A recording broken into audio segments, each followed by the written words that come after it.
I'm Anna, and up until recently, I thought I had everything figured out. Adam and I had been married for 3 years. We lived in a lovely apartment in a good neighborhood, and both of us had stable jobs. I worked at an advertising agency, and Adam was in charge of sales at a sports nutrition company. Our plan was simple: save money to buy a house, then start a family. We lived carefully, sharing one car. Every morning, Adam would drop me off at work before going to his office, and in the evenings, I'd find my own way home. It wasn't always easy, but we were determined to stick to our plan. Then Adam's sister, Mary, came to visit with her 3 kids. She was a single mom. Her husband had died in a car accident. Adam's parents, my in-laws, were very protective of her and wanted to make sure she never felt lonely. That's why they sent her to stay with us. When Mary arrived, Adam was thrilled. "Isn't it great to have them here?" he said as he helped with her bags. I nodded, trying to be as excited as he was. "Sure, it'll be nice to spend time together." At first, I thought Adam's attention to Mary and her kids was kind. He played with the children, listened to Mary's problems, and went out of his way to make them feel comfortable. But as days went by, his focus on Mary grew stronger. He started asking me to put her needs first too. "Anna, can you help Mary with the kids' laundry, or why don't you take Mary shopping? She needs to relax." I was already tired from work, and now I had to take care of Mary and her children. The situation got worse when Adam said, "Anna, Mary's going through a hard time. We need to make her stay as comfortable as possible. Can't you be more understanding?" I stared at him, disbelief filling me. "Adam, I'm trying, but I'm tired too. I work all day, then come home to cook and clean for everyone. I need a break as well." He frowned, clearly upset by my answer. "Mary is a single mom. She needs our support. You should be more sympathetic." As I watched Adam continue to fuss over Mary and her kids, a sinking feeling hit me. This wasn't just a short visit anymore. Something had changed, and I wasn't sure if I was going to like where this was headed. Days turned into weeks, and there was no sign that Mary was planning to leave. I was completely drained, both mentally and physically. After long days at the ad agency, I would come home, cook for everyone, and clean up the mess. Adam's constant complaints were wearing me out. "Anna, Mary doesn't like spicy food. Can't you make something else?" Adam said one evening. I held back my frustration and bit my lip to keep from crying. "Adam, I'm doing my best." "I'm tired too, you know," I replied. "Mary's with the kids all day. She's exhausted and doesn't have time to cook," he shot back. I took a deep breath, trying to stay calm. "I understand that, but—" "No buts, Anna. We need to support her," Adam interrupted. I nodded, staying quiet to avoid another argument. I understood Mary was going through a tough time, but I was tired of Adam's constant criticism. I just wanted things to go back to normal. One evening, as I was washing the dishes after dinner, Adam dropped a bombshell. "Anna, we need to talk," he said, leaning against the counter. I dried my hands, preparing myself. "What is it?" "Mary is thinking of looking for a job here in the city," he said, his voice full of excitement. I froze. "Oh, that's unexpected." "Yeah, isn't it great?" he continued, not noticing how uncomfortable I was. "But here's the thing, I think you should quit your job and take care of the kids and the house." The plate I was holding slipped from my hands and clattered into the sink. "What?" "You can't be serious." Adam frowned. "Of course I am. Mary needs to work, and someone has to watch the kids." I couldn't believe what I was hearing. "Adam, I'm not quitting my job to take care of someone else's children. That's not fair." "Fair? What's not fair is expecting Mary to handle everything on her own," he snapped. I took a deep breath, trying to remain calm. "Okay, let's think about this. Where is Mary going to live if she gets a job here?" Before Adam could answer, Mary walked into the kitchen with a big smile. "Oh, didn't Adam tell you? I'll be living here, of course, with my amazing brother, who understands me and supports me." I couldn't ask for a better brother. I stared at Adam, my eyes demanding an explanation. He shifted uncomfortably under my gaze. "Look, Anna, can we talk about this later?" he said, avoiding eye contact. "No, Adam. We need to talk about this now," I said, my voice shaking. I'm not okay with this.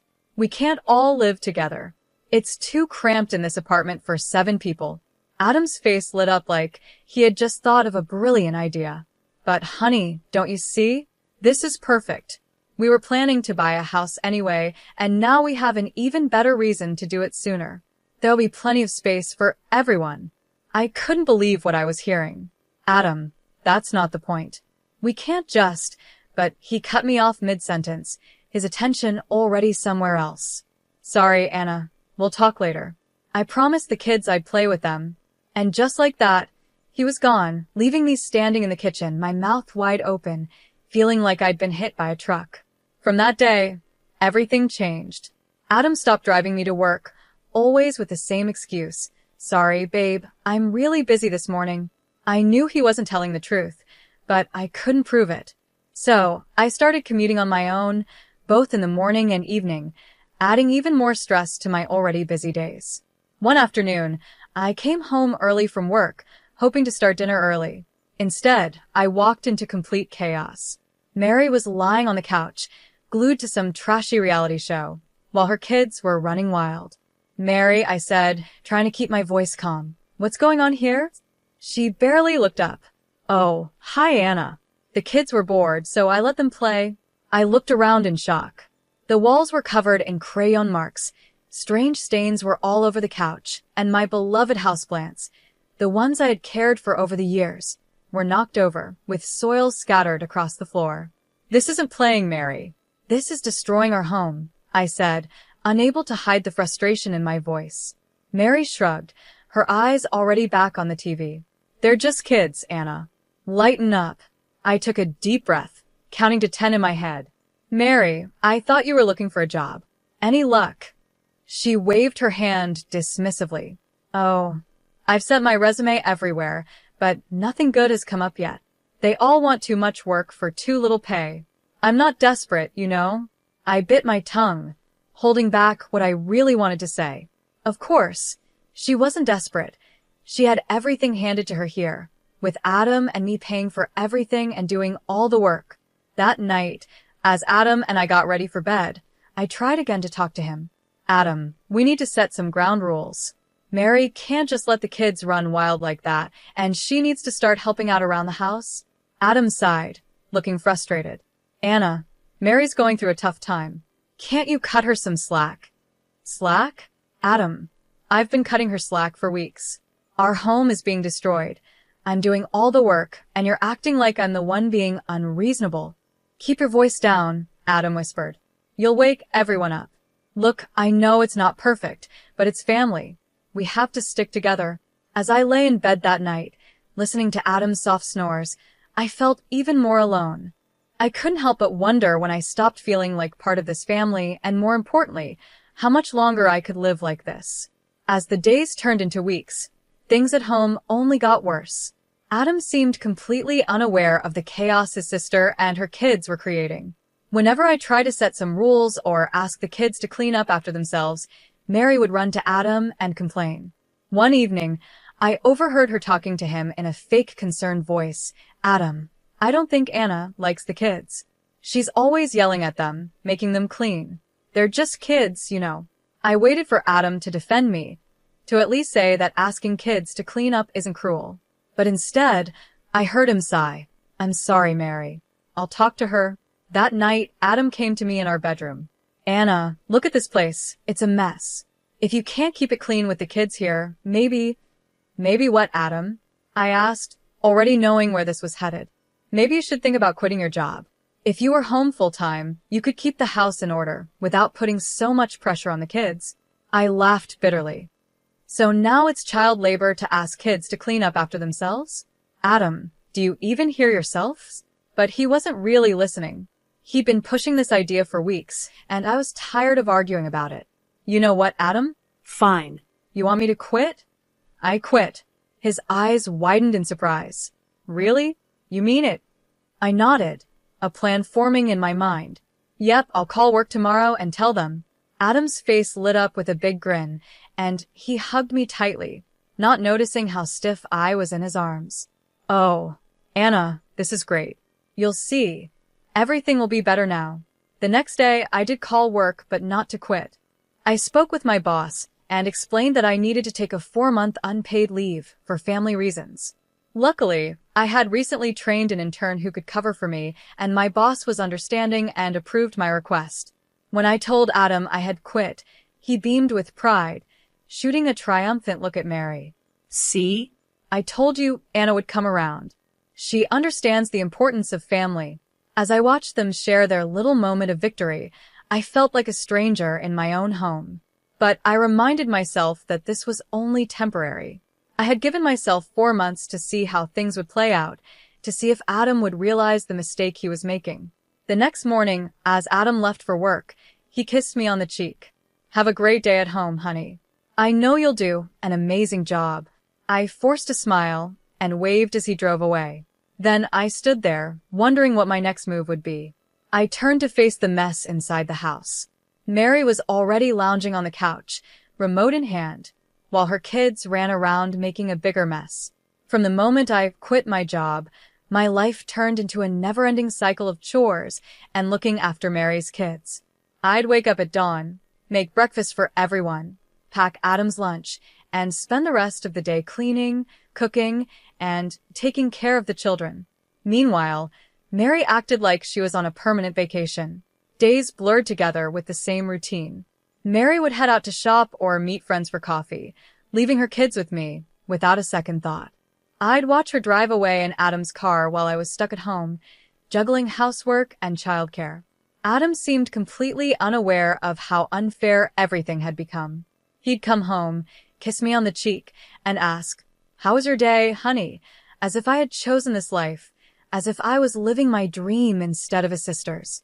One evening, while I was serving dinner after spending hours cooking, Adam made an announcement. "So, Mary's birthday is next month," he said with a big grin. "I've got something special planned." Mary clapped her hands, excited. "Ooh, tell me." Adam shook his head. "It's a surprise, but clear your evening on the 17th. On Mary's birthday, we all got into Adam's car and headed to LeBlanc, the fanciest restaurant in town. It was the kind of place Adam and I used to dream about going for our anniversaries, but we always decided to save the money for our house fund instead. When we arrived, Adam's parents were already there, doting on Mary and barely acknowledging me. As we settled into our seats, I couldn't help but feel like I didn't belong.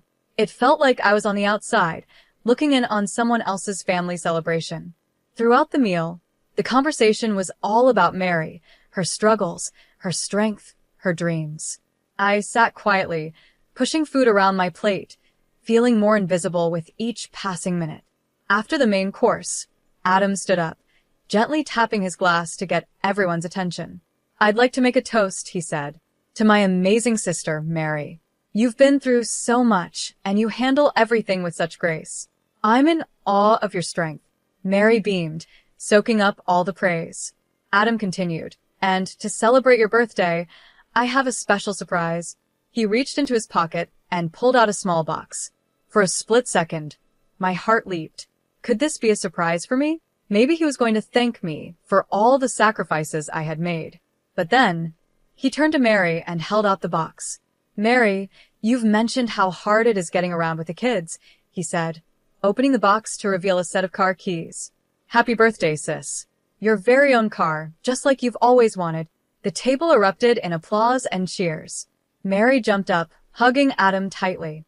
"Oh my God, Adam. I can't believe it. You're the best brother ever." I sat there frozen in shock. A car. He had bought her a car.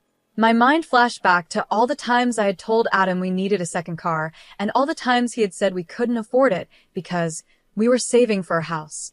"Adam," I said, trying to keep my voice calm, "can I ask why you bought such an expensive gift for Mary?" The table went silent, and everyone looked at us. Adam's smile faded a bit. "Well, Mary needs a car. She has 3 kids, and it's hard for her to get them to the park or the doctor. Plus, she'll need it when she starts working soon." I couldn't believe what I was hearing. "And what about me? I've been asking for a second car for months." Adam's expression turned cold. You're at home all day, Anna. "You don't need a car." The unfairness of it all hit me like a punch. "How much did this car cost, Adam?" I asked, He shifted uncomfortably in his seat. $60,000. The room started spinning. $60,000? Where did you get that kind of money? Adam cleared his throat. I took it from our joint account, but don't worry. I'll put it back when I get my bonus at work. Something inside me snapped. You took our savings without even talking to me? That was our house fund, Adam. I want you to return that money right now. Adam's mother gasped. Anna. How can you be so selfish? Your sister-in-law needs this car. I was beyond caring about their opinions. Years of frustration boiled over. Selfish? I've given up everything for this family, my job, my dreams, my identity. Adam's face turned red with anger. If you're going to be so greedy and inflexible, fine. I'll take out a loan and put the money back in our account. Happy now? No. I shouted, not caring about the scene we were making. I don't want you to take out a loan. I want you to sell the car and put our savings back where they belong. Mary, who had been quiet until now, suddenly spoke up. See, Adam? I told you she's controlling. She's trying to make you henpecked. Adam's parents nodded in agreement. Anna, his father said firmly, you need to learn your place. Adam is the head of this household. I felt like I was drowning, surrounded by people who didn't see me as a person, just someone meant to fit into their perfect family image. Adam stood up, his chair scraping loudly against the floor. That's enough, Anna. You've ruined everyone's evening with your behavior. Don't you know how to act in public? Tears stung my eyes, but I refused to let them fall. I stood up, grabbed my purse, and said, I'm leaving. Good. Adam shouted, no longer caring about the other people in the restaurant staring at us. Get out, you ungrateful freeloader. I'm the one who earns the money in this family, and you should be obeying me. Maybe if you had a job, you'd have the right to an opinion. His words hit me like physical punches. I wanted to scream that I hadn't really quit my job, that I was only on leave, but the words stuck in my throat. What was the point? They had already decided who I was in their eyes. As I walked out of the restaurant, I could hear Adam's angry rant continuing behind me. She lives off my hard work and has the nerve to question my decisions.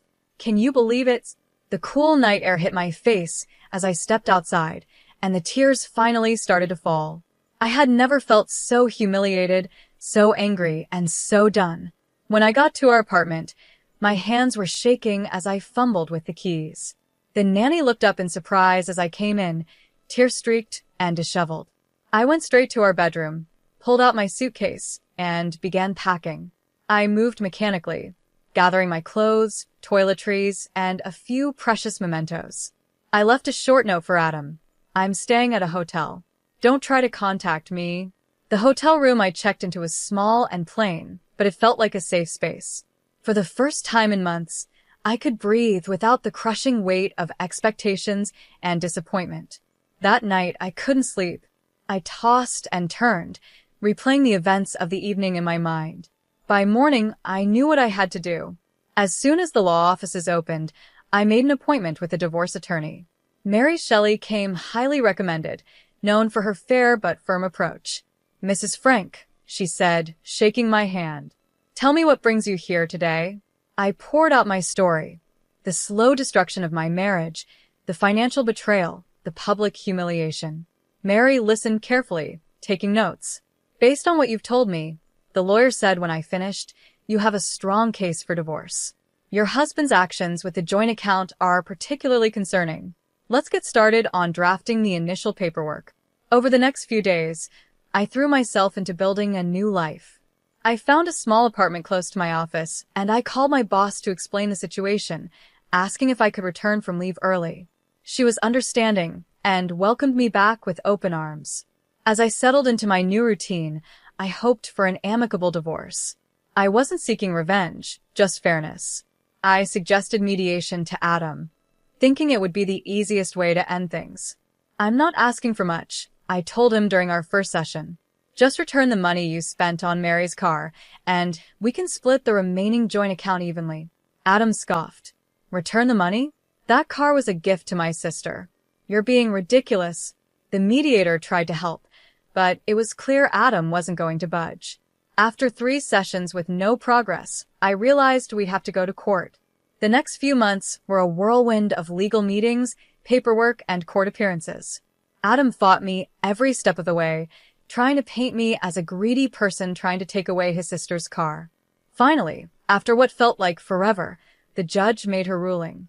The court finds that Mr. Frank's use of joint funds to purchase a vehicle for his sister without his spouse's consent was illegal. Mr. Frank is ordered to reimburse Mrs. Frank for half the value of the vehicle, as well as her legal fees. A wave of relief washed over me. It wasn't about the money. It was about justice. I wanted my voice to be heard and my rights to be recognized. As we left the courthouse, Adam's face was filled with anger. "I hope you're happy," he spat. "You've gotten what you wanted, you greedy, petty woman." Over the next few weeks, Adam followed the court's orders and transferred the money to my account. I later found out he had to take out a loan to cover it, but I couldn't feel guilty. He had made his choices, and now we both had to live with the consequences. For months after the divorce was finalized, I had settled into a peaceful routine. My small apartment had become a sanctuary, filled with the simple joys I had forgotten during my marriage. I had reconnected with old friends, immersed myself in my work, and even started a small herb garden on my balcony. For the first time in years, I felt like myself again. One quiet Friday afternoon, there was a knock at my door. I wasn't expecting anyone, so I cautiously approached and looked through the peephole. My heart skipped a beat. When I saw Adam standing there, looking disheveled and anxious, I thought about pretending I wasn't home. But curiosity got the better of me, and I opened the door. "Anna," Adam said, his voice hoarse. "Can we talk?" I hesitated, then nodded and stepped aside to let him in. He glanced around my apartment, taking in the cozy and organized space. "You look good," he said softly. "The place looks nice." "Thanks," I replied, still on guard. "What brings you here, Adam?" He sank onto the couch, running his hands through his hair. "I messed up, Anna. I see that now. I came to apologize and, well, to ask for your help." I sat in the armchair across from him, waiting for him to continue. "I lost my job," he blurted out. "The company downsized, and I was let go. I'm still paying off the loan for Mary's car, and I'm barely making ends meet. Mary, she refuses to sell the car or get a job. Says she's not ready yet." A small part of me felt a twinge of satisfaction hearing this, but I pushed it aside. "I'm sorry to hear that, Adam, but I'm not sure how I can help." He looked up at me, his eyes pleading. "The apartment is a mess. Mary doesn't clean, and the kids are out of control. The landlord is threatening to evict us because of the noise and mess. I realize now that you were right about everything. Mary's not just going through a rough patch. She's taking advantage of me, and I let her." I sat there, listening. The feeling of being right was bittersweet. Yes, I had been right, but at what cost? "Anna," Adam continued, his voice breaking. "I know I don't deserve it, but I was hoping we could start over. I've learned my lesson. I miss you. I miss us. Maybe with your help, we could fix things." For a moment, I was taken back to the early days of our marriage, the love we had, the dreams we shared, the future we had planned together. But then I remembered the betrayal, the humiliation, and the months of feeling invisible and unvalued. I took a deep breath. "Adam, I appreciate your apology, and I'm sorry you're going through a tough time, but I can't go back." His face fell. "But Anna, I've changed. I see things clearly now." I shook my head gently. "The thing is, Adam, I've changed too. These past few months have shown me what I'm capable of and what I deserve. If you betrayed me once, how can I trust you wouldn't do it again when things get hard?" "I wouldn't," he insisted. "I've learned my lesson." "Maybe you have," I said softly, "but that doesn't change the fact that I'm happier now.